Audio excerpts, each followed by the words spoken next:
চাৰিটা অংক বিশিষ্ট আটাইতকৈ ডাঙৰ সংখ্যাটো নিৰ্ণয় কৰা যিটো সংখ্যা 18, 24 আৰু 36ৰে বিভাজ্য। ঠিক আছে, চাৰিটা অংক বিশিষ্ট আটাইতকৈ ডাঙৰ সংখ্যাটো কি হ'ব বাৰু? ঠিক আছে, যিটো সংখ্যা 18, 24 আৰু 36ৰে বিভাজ্য। আমি এই সংখ্যাকেইটাৰ 18, 24 আৰু 36ৰ আমি প্ৰথমতে লসাগুটো উলিয়াই ল'ম। কি উলিয়াম? লসাগু উলিয়াই ল'ম। 9 নম্বৰ এনসাৰ কি কৰিম যে 18, 24 আৰু 36ৰ আমি কি উলিয়াই ল'ম? লসাগু উলিয়াই ল'ম। ঠিক আছে, 18ক যদি মই চুটিখনে ভাঙো কি হ'বগে? 2 9 গুণ 18, 3 3 গুণ 9, 2 এটা পালো, 3 দুটা পালো। 24ক ভাঙিম এতিয়া, 2 12 24, 2 6 গুণ 12, 2 3 গুণ 6, 2 কেইটা পালো, 2 তিনিটা পালো আৰু 3 এটা পালো। ঠিক আছে, 36ক ভাঙিম এতিয়া, 36ক ভাঙিলে 2 18, 36 হয়নে? 2 18 36, তাৰপিছত 2 9 গুণ 18, 3 3 গুণ 9, 2 কেইটা, 2 দুটা আৰু 3 কেইটা, 3 দুটা। ঠিক আছে, এতিয়া লসাগু হ'ব, কাৰ লসাগু উলিয়াইছো আমি? 18, 24 আৰু 36ৰ লসাগু উলিয়াম। লসাগুত কি হয়? কমন নম্বৰ আটাইতকৈ কোনটো আহে? ডাঙৰটো আহে। এতিয়া চালো ইয়াত কমন নম্বৰ কি আছে? 2 আছে। 2 আটাইতকৈ ডাঙৰ কিমান আছে? 2 to the power 3 আছে।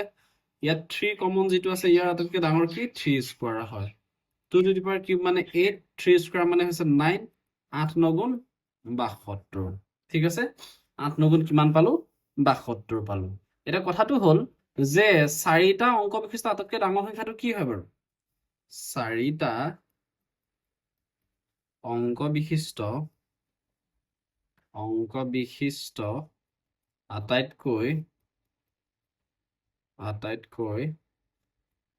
ডাঙৰ সংখ্যাটো কি হ'ব? 9999। এইটোৱে হৈছে চাৰিটা অংক বিশিষ্ট আটাইতকৈ ডাঙৰ সংখ্যা। চাৰিটা অংক বিশিষ্ট আটাইতকৈ সৰু সংখ্যাটো কি হ'ব বাৰু? একৰ পিছত তিনিটা সংখ্যা লগ লগাই দিলে, তিনিটা শূন্য লগ লগাই দিলে যিটো পাম আমি সেইটোৱে হ'ব আটাইতকৈ সৰু সংখ্যা। আটাইতকৈ ডাঙৰ সংখ্যা কোনটো হ'ব? যে 9ৰ পিছত আৰু তিনিটা 9 লগ লগাই দিলে যিটো পাম সেইটোৱে হ'ব আমাৰ চাৰিটা অংক বিশিষ্ট আটাইতকৈ ডাঙৰ সংখ্যা। এইটো ডাঙৰ সংখ্যা, এইটো সৰু সংখ্যা। ঠিক আছে, এতিয়া আমাক সুধিছে কি? চাৰিটা অংক বিশিষ্ট আটাইতকৈ ডাঙৰ সংখ্যাটো কি হ'ব? যিটো 18, 24 আৰু 36ৰ কি হয়? হৰণ যায় বা বিভাজ্য হয়। সেইটো উলিয়াবলৈ হ'লে আমি কি কৰিম? যিটো লসাগু পালো, এই লসাগুটোৱে এই ডাঙৰ সংখ্যাটোক এতিয়া কি কৰিব লাগিব? আমি ইয়াক এতিয়া হৰণ কৰি দিম। ঠিক আছে, কি কৰি দিম? হৰণ কৰিম। 999 ডিভাইডেড বাই 72 কৰিম। এতিয়া 72 কৰি চাওঁচোন কিমান পাওঁ। এতিয়া আমি কি কৰি দিম? ডাইৰেক্ট ইয়াক হৰণ কৰি দিম।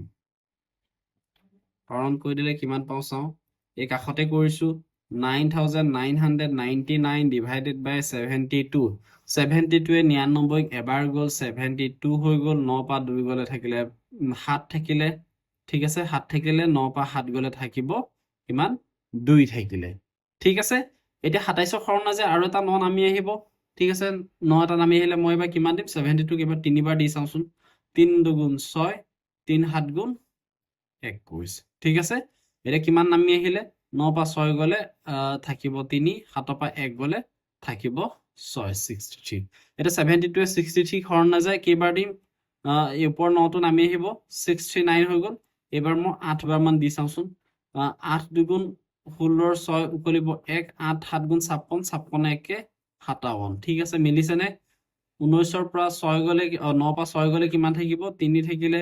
এতিয়া 13 হৈ গ'ল, 13 পৰা 7 গ'লে কিমান থাকিব? 6 থাকিব, 63। ভাগশেষ কিমান পাইছো আমি? 63।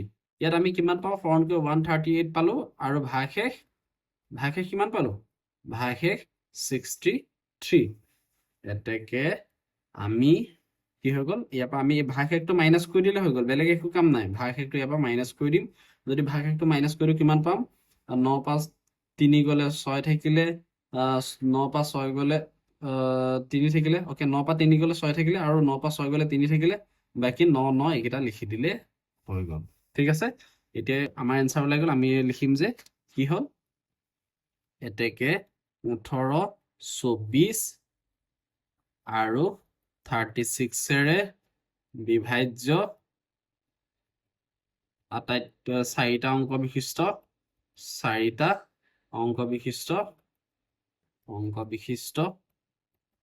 বিশিষ্ট আটাইতকৈ ডাঙৰ সংখ্যা হৈছে